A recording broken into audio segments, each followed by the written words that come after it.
Hello दोस्तों, कैसे हो आप लोग। Welcome to the channel. इस वीडियो में मैं आपके लिए परफेक्ट वर्ल्ड के लेटेस्ट एपिसोड को डिटेल में एक्सप्लेन करूंगा। पर अगर आपने इसका पिछला एपिसोड नहीं देखा है तो चैनल पर अपलोड ऑलरेडी कर दिया गया है, जाकर जरूर देख लेना। पिछले एपिसोड में हमने देखा था सेलेस्टियल क्लैन को बचाने के लिए उनके प्रोटेक्टर दाव आ गए थे, जिसके साथ फिर पीकॉक गॉड की एक बहुत ही खतरनाक फाइट होती है। फाइट में पीकॉक गॉड उस प्रोटेक्टर दाव का एक सींग ही तोड़ देता है। इस फाइट में पीकॉक गॉड की जीत होती है, पर वो लोग जैसे ही सी हॉक को लेकर वहाँ से निकलते दूसरे रेल्म के गॉड्स आ जाते हैं। अब इनकी नंबर बहुत ज्यादा है, जो कि एक साथ मिलकर पीकॉक गॉड को धमकाने लगते हैं और सी हॉक को अपने साथ आने को कहते हैं। पर सी हॉक उनकी बातों को मना कर देता है। इस पर एक गॉड सी हॉक के ऊपर हमला कर देता है, पर उसी वक्त वहाँ पर एंशिएंट बीइंग की एंट्री होती है, जो कि अपने पावर के छोटे से कमाल से उस गॉड को वहाँ से पत्ते की तरह उड़ा देती है। अब आगे एपिसोड शुरू होती है, जहाँ एंशिएंट बीइंग सी हॉक से कहती है, तो क्या तुम मेरे साथ आना चाहोगे। सी हॉक कहता है, यहाँ पे वैसे भी सब कुछ बहुत ही ज्यादा कॉम्प्लिकेटेड हो गया है, मैं आपके साथ आने में बिल्कुल भी रिग्रेट नहीं करूंगा। एंशिएंट बीइंग इसकी बात को सुनकर खुश होती है, लेकिन फिर सी हॉक से कहती है, हुआंग सोच लो, अभी जो तुम्हारे सामने ये लीडर्स खड़े हैं ये अपने अपने रेल्म के गॉड हैं। बात करें इनके ताकत की तो इन्हीं लोगों ने हमेशा से ही बहुत ही बड़े बड़े बैटल लड़े हैं और इनकी पावर इतनी ज्यादा है कि ये हेवन और अर्थ को हिलाकर रख सकते हैं। पर सी हॉक बहुत ही कैजुअली कहता है, मुझे इन लीडर से कोई भी मतलब नहीं है। इसकी बात को सुनकर फिर एंशिएंट बीइंग हंस देती है, जिसके बाद एक चुटकी में वो अपने मैजिक को खत्म करती है, यानी कि वो जो टाइम स्टॉप कर दी थी वो मैजिक खत्म हो जाता है। इसके खत्म होते ही यहाँ पे ये जो गॉड्स लोग हैं वो लोग छटपटाने लगते हैं। उनमें से एक गॉड तुरंत ही अपने मैजिक को एक्टिवेट करता है, कहता है, तुम यंगर जनरेशन हो के ऐसे बोलने की हिम्मत कर रही हो, तुम्हें इसकी सजा जरूर मिलेगी। ये कहकर वो एंशिएंट बीइंग के ऊपर हमला करता है, लेकिन दोस्तों एंशिएंट बीइंग बिना थोड़ी सी भी एफर्ट लगाए उसके उस अटैक को रोक देती है। सभी लोग ही ये नजारा देखकर एकदम शॉक्ड हो जाते हैं। जिसके बाद एंशिएंट बीइंग उन लोगों की ओर मुड़ कर देखती है, उस बुढ़े की हालत खराब हो जाती है। एंशिएंट बीइंग कहती है, तुम लोग मेरे बारे में क्या सोचते हो उससे मुझे थोड़ा सा भी फर्क नहीं पड़ता है, पर अगर तुम मुझसे फाइट करना चाहते हो तो मुझे भी तुम्हें जवाब देने में कोई भी दिक्कत नहीं होगी। ये कहकर दोस्तों एंशिएंट बीइंग अपने एनर्जी को एक्टिवेट करती है और उसकी एनर्जी से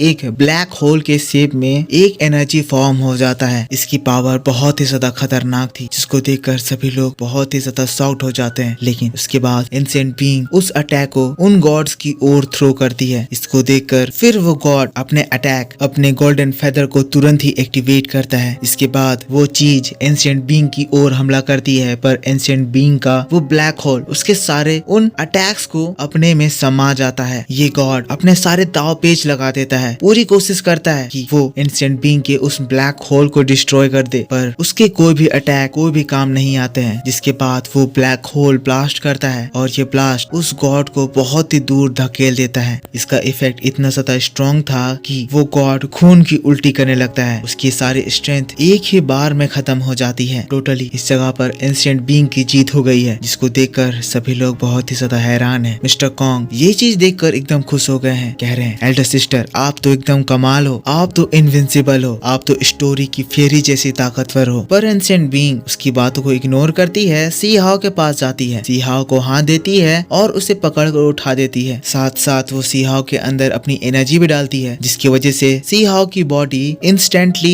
पूरी तरह से हील हो जाती है। यही टेक्निक हम पिछले बार जब सी हॉक की इनके साथ पहली मुलाकात हुई थी उस वक्त भी देखे थे। अब इसके बाद दोबारा से एंशिएंट बीइंग गुस्से में उन लोगों की ओर देखती है, कहती है, तुमने इसे हर्ट किया, तुम्हें इसका एक्सप्लेनेशन देना होगा, बताओ ये करने की किसने हिम्मत करी थी। जो भी है आज मैं उसको जिंदा नहीं छोड़ूंगी। लेकिन दोस्तों हम लोगों को सी हॉक को दिखाया जाता है, जो कि मन के अंदर ही एंशिएंट बीइंग से कांटेक्ट करता है, सोचकर अपनी सोच एंशिएंट बीइंग को डालता है कि हम लोगों को इन लोगों से उलझना नहीं चाहिए, अभी सही मौका है, हम लोगों को ये मौका पाकर यहाँ से निकलना चाहिए। पर एंशिएंट बीइंग सी हॉक से मन के अंदर ही कहती है, इन लोगों ने तुम्हें बुली किया, मैं इन्हें ऐसे ही कैसे छोड़ सकती हूँ। जिसके बाद एंशिएंट बीइंग का एक्सप्लेनेशन देने के लिए सेलेस्टियल क्लैन का लीडर कहता है, इस लड़के ने हमारे सेलेस्टियल क्लैन के ट्रेजर को चुराया था। तो फिर एंशिएंट बीइंग कहती है, सरासर झूठ, मैं भी इसके साथ उस समय डीमन प्लेन में थी, मैंने देखा था हुआंग ने तुम्हारे यंग मास्टर यूनसी को तुम्हारे क्लैन तक सही सलामत आने में एस्कॉर्ट करा था, इसमें इसने अपनी जान को भी रिस्क में डाली थी। जिसके बाद वो सी हॉक की ओर देखती है और सी हॉक से पूछती है, बताओ तुम्हारी बॉडी में किसने इंजरीज दी। सी हाओ देखने लगता है और वो बंदा जो कि प्रिजन में सी हाओ को पेन पहुंचा रहा था, ये चीज देखकर वो धीरे धीरे पीछे भागने लगता है। पर इससे पहले कि वो भागता, मिस्टर कॉन्ग एंशिएंट बीइंग को इशारा देकर ये बता देते हैं कि वो बंदा ये है। वैसे ही तुरंत एंशिएंट बीइंग की खतरनाक सक्शन फोर्स उस एल्डर को गर्दन से पकड़कर उठा देती है। पर ये देखकर सेलेस्टियल क्लैन का लीडर भी अपने वेपन्स को एक्टिवेट कर देता है और तुरंत ही एंशिएंट बीइंग के ऊपर हमला करता है। पर इसका ये हमला किसी काम का नहीं था, क्योंकि इसके ये अटैक एंशिएंट बीइंग को छू तक नहीं पाते हैं। एक बैरियर जो कि उन सारे खतरनाक अटैक को इफर्टलेसली रोक देती है, जिसका नजारा देखकर यहाँ पे खड़े सभी लोग हक्के बक्के हो जाते हैं। एंशिएंट बीइंग की ताकत इन लोगों के कंपैरिजन में इतनी ज्यादा है कि ये लोग इमेजिन भी नहीं कर पा रहे हैं। और एक ब्लास्ट होता है जिससे सेलेस्टियल क्लैन के लीडर की हेकड़ी निकल जाती है, वो भी थोड़ा सा इंजर्ड हो जाता है। पर इसका ये एल्डर जो कि एंशिएंट बीइंग के हत्थे चढ़ चुका है, दर्द से चिल्ला रहा है, सर प्लीज मुझे बचाइए, मेरी मदद कीजिए। जिसके बाद वो बंदा एंशिएंट बीइंग से गिड़गिड़ाने लगता है, कहता है वो मैं नहीं था, मैं बस ऑर्डर्स फॉलो कर रहा था, मैं एक सर्वेंट हूँ, मेरा हुआंग को कोई भी तकलीफ पहुँचाने का कोई भी इंटेंशन नहीं था। पर दोस्तों जैसा कि हम लोग देखे थे, ये बंदा खुद से भी सी हाओ को तकलीफ पहुँचा रहा था। अब इसकी इस बात को एंशिएंट बीइंग बखूबी जानती है, वो लोगों की दिमाग भी पढ़ पाती है। कहती है अपना दोस्त दूसरे के ऊपर ब्लेम कर रहे हो। जिसके बाद वो लीडर से कहती है मैं एक बार फिर से एक्सप्लेनेशन की डिमांड करती हूँ। लेकिन दोस्तों तब यहाँ पे खड़े सेलेस्टियल क्लैन के जितने भी सोल्जर्स हैं, वो सभी लोग अपनी एनर्जी एक्टिवेट करते हैं और अपने इस एल्डर को बचाने के लिए एक साथ एंशिएंट बीइंग के ऊपर हमला करते हैं। पर तब हम लोगों को एंशिएंट बीइंग की फ्यूरियस ताकत का नजारा दिखाया जाता है, जब एंशिएंट बीइंग पूरी तरह से सीरियस हो जाती है। कहती है तुम लोग मुझे नहीं रोक सकते हो। एंशिएंट बीइंग अपना हाथ उठाती है, एनर्जी की एक लहर आसमान में तैर जाती है, जहाँ पर बहुत ही एंशिएंट एनर्जी उस पूरे जगह को घेर लेती है। हम लोगों को एक बॉक्स दिखाया जाता है, बॉक्स जिसके अंदर एक फेयरी होती है। इस फेयरी का नाम सेंदो सेनकाता है और ये सी की डेविल फेयरी है। फेयरी के आते ही उन सभी गॉड्स और सोल्जर के ऊपर बिजली की बरसात होती है, जिससे एक ही बार में यहाँ पे खड़े सभी लोगों की हालत खराब हो जाती है, मुंह से खून की उल्टी होने लगती है। और बस इधर एंशिएंट बीइंग अपना काम पूरा करती है, यानी कि ये एल्डर की इस जगह जान चली जाती है। सी हाओ पे किए गए जुल्मों का बदला पूरा हुआ, एल्डर की मौत हुई। पर अब किसकी पारी है? लेकिन दोस्तों अब इधर ये सारे गॉड उस फेयरी को देखकर शॉक्ड हैं, कह रहे हैं ये तो फॉलन इमोर्टल गॉड का मैजिक वेपन है, जिसको सिर्फ वही मैनिफेस्ट कर सकते थे। मतलब क्या ये फॉलन इमोर्टल गॉड है? दूसरा गॉड कहता है जब तक हम लोग ट्राई नहीं करेंगे जानेंगे नहीं। और फिर वो एनर्जी क्यूब के ऊपर अपनी तलवार से हमला करता है। पर इसका इफेक्ट हम देखते हैं, उस गॉड की तलवार दूर उछल जाती है, जिसको देखकर गॉड एकदम हक्का बक्का हो जाता है। कहता है तुम कोई नॉर्मल पर्सन नहीं हो, तुम वर्चुअल लैंड से आई हो। तो फिर एंशिएंट बीइंग कहती है मैं कहीं से भी आऊँ, वो तुम्हारे मतलब की बात नहीं है। जिसके बाद वो गॉड जो कि डर से थर्रा गया है, कह रहा है लेजेंड्स के अकॉर्डिंग अभी तक इस यूनिवर्स में सिर्फ 2 इमोर्टल गॉड्स बचे हुए हैं। हम लोग आज बहुत लकी हैं कि उनमें से एक से हमारी मुलाकात हुई। एंशिएंट बीइंग को हम देखते हैं, जिसकी आइडेंटिटी अब हमें पता चली कि वो रियल इमोर्टल गॉड हैं। काम पूरा हो गया है, इसीलिए अपने फेयरी को सप्रेस कर लेती हैं। जिसके बाद अब सी हाओ को लेकर वो जाने लगती हैं, लेकिन तभी ट्विन क्लैन का लीडर एंशिएंट बीइंग को रोक लेता है। कहता है आप जस्टिस की बात कर रही थी, आपने तो अपनी जस्टिस अचीव कर ली, पर हमारी जस्टिस का क्या? जो इस लड़के ने हमारे साथ किया है, उसके बाद मैं कैसे इसको आपके साथ जाने के लिए अलाउ कर सकता हूँ? अगर आपको याद होगा तो दोस्तों सी हाओ ने ट्विन क्लैन के बहुत सारे ग्रेट डिसाइपल्स को मार दिया है और कुछ को तो पका कर खा भी गया है। पर एंशिएंट बीइंग उसकी बात को टोटली इग्नोर करती है और उस प्रोटेक्टर दाओ से कहती है क्या मुझे तुम्हें कुछ और बात याद दिलाने की जरूरत है? तो फिर सेलेस्टियल क्लैन का ओल्ड एंसेस्टर प्रोटेक्टर दाओ तुरंत ही सबमिसिव वे में कहता है नहीं मास्टर, हमें सब कुछ याद है। 600 साल पहले जब एंशिएंट वॉर में सेलेस्टियल क्लैन के 6 गॉड पार्टिसिपेट करे थे, उनमें से सिर्फ एक ही वापस लौटा था, वो था हम लोगों का एंसेस्टर। एंशिएंट बीइंग कहती है तो जल्दी से उस कॉन्ट्रैक्ट को पूरा करो। प्रोटेक्टर दाओ कहता है आप चिंता ना करें, मैं ओल्ड एंसेस्टर को तुरंत ही ये मैसेज पहुंचाता हूँ। जिसके बाद एक दूसरा गॉड एंशिएंट बीइंग से कहता है आखिर इस लड़के में क्या है जो आप इसे ऐसे प्रोटेक्ट कर रही हैं? एंशिएंट बीइंग तब उन लोगों की बातों को काटते हुए उन्हें कमांड देती है तुम लोगों ने यहाँ पे जो भी किया उसके बदले में अभी के अभी तुम सभी लोग हम लोगों के लिए एक टेलीपोर्टेशन अरे तैयार करो। ये कहकर एंशिएंट बीइंग तुरंत ही सी हाओ को लेकर उस हॉल से बाहर निकल जाती है। सी हाओ जो कि